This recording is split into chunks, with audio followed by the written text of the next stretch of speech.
दोस्तों आज मैं जिस सीरीज़ की बात करने वाला हूँ उसकी कहानी के बारे में बात करने से पहले हम एक ऐसे प्लॉट डिवाइस की बात करेंगे जो कि इस सीरीज़ की स्क्रीन राइटिंग टेक्निक में इस्तेमाल किया गया है।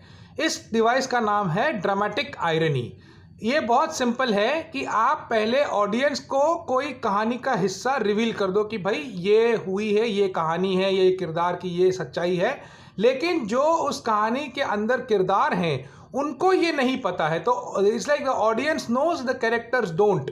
तो अब आप वेट करते हो कि अरे ये चीज़ अब उसको पता लगेगी कि इसने उसको धोखा दिया है या उसके पीठ पीछे कोई बात की है, तो कैसा होगा। तो आप वेट करते हो, एंटिसिपेशन में वो सस्पेंस बिल्ड होता है।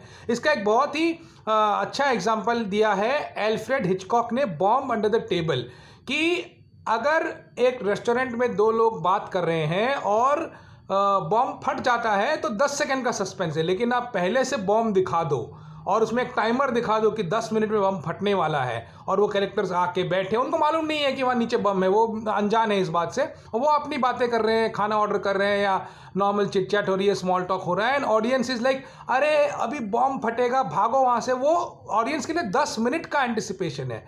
तो वो थोड़ा सा दिखा दो कि बॉम्ब है, ऑडियंस नोज कैरेक्टर्स डोंट, और फिर उस एंटिसिपेशन में सस्पेंस बिल्ड होता है, उसमें जो एंगेजमेंट होता है वो गजब का होता है। तो इस चीज़ को इस सीरीज़ में बहुत ही खूबसूरती से सधा गया है।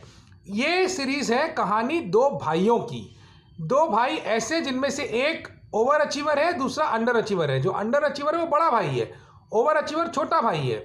उन लोगों ने एक रेस्टोरेंट शुरू किया था, आइडिया बड़े भाई का था, लेकिन फिर वो बाद में अपना रास्ता खो बैठा, गुमराह हो गया, ड्रग्स वगैरह सब में, जुए की लत में फंस गया, और उसने बहुत सारे और भी कांड किए, उसको भागना पड़ा, न्यूयॉर्क छोड़ के उसको भागना पड़ा।